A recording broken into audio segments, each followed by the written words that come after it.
આજે આપણે ધોરણ 5ની મારી લેખન પોથીમાં મુદ્દા આધારિત લેખન આપેલું છે, જેની અંદર મુદ્દા આપેલા છે અને એના પરથી વાર્તા બનાવવાની છે. એક ગામમાં એક લુચ્ચો દુકાનદાર હતો. તેને કરિયાણાની દુકાન હતી. એક વખતની વાત છે, એક ગ્રાહક ખાંડ લેવા આવ્યા. દુકાનદારે ખાંડ ઓછી તોલી અને ગ્રાહકને ખબર પડતા તેને ફરિયાદ કરી. તો તે દુકાનદારે જવાબ આપ્યો કે તમારે વધારે ઉચકવું નહીં, તેથી ઓછી આપી છે. પછી તો ગ્રાહકે પણ તેને ઓછા પૈસા આપ્યા. દુકાનદારે તેની પાસે પૂરા પૈસા માંગ્યા તો ગ્રાહકે પણ વળતો જવાબ આપ્યો કે તમારે વધારે પૈસા ના ગણવા પડે, એટલે ઓછા આપ્યા. આમ દુકાનદારને પોતાની ભૂલ સમજાઈ. ત્યાર પછીના પેજ પર વાર્તા જોઈ લઈએ.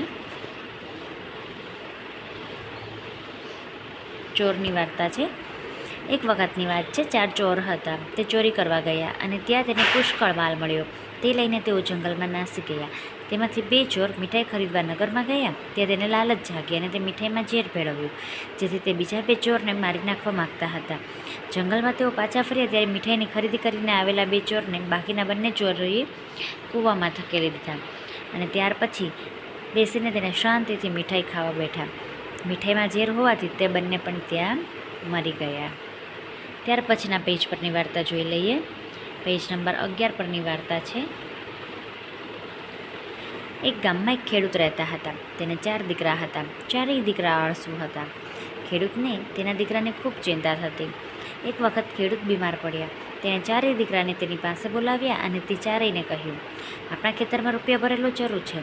ખરેખર ચરુ હતો નહીં, પણ દીકરાઓ મહેનત કરે તે માટે ખેડૂતે કહ્યું. થોડા દિવસમાં ખેડૂતનું અવસાન થયું. ચરુ શોધવા દીકરાઓએ આખું ખેતર ખોદી નાખ્યું, પણ રૂપિયા મળ્યા નહીં. પછી તેઓએ ખેતરમાં બીજ વાવ્યા અને સારો એવો પાક થયો અને તેને તેની મહેનતના પૈસા મળ્યા. ત્યાર પછીની વાર્તા જોઈ લઈએ.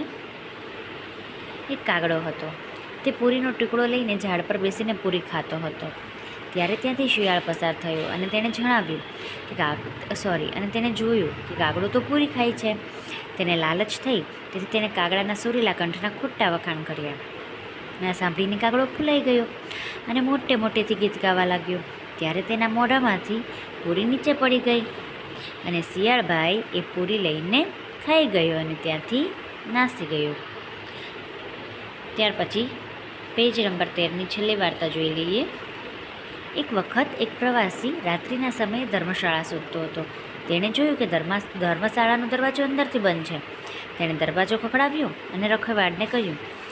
તો રખેવાળે કહ્યું કે ચાવી ખોવાઈ ગઈ છે. તમારી પાસે ચાંદીની ચાવી હોય તો દરવાજો ઉકળે. પ્રવાસીએ તળમાંથી ચાંદીનો સિક્કો સરકાવ્યો. રખેવાળે દરવાજો ખોલ્યો અને પ્રવાસી ચતુર હતો. તેણે રખેવાળને સામાન લેવા બહાર મોકલ્યો અને દરવાજો અંદરથી બંધ કરી દીધો. રખેવાળે જ્યારે દરવાજો ખખડાવ્યો ત્યારે પ્રવાસીએ કહ્યું, ચાવી તમારી પાસે છે, તે આપો તો દરવાજો ઉઘડે. રખેવાળને તેની ભૂલ સમજાતા પ્રવાસીએ દરવાજો ઉઘાડ્યો.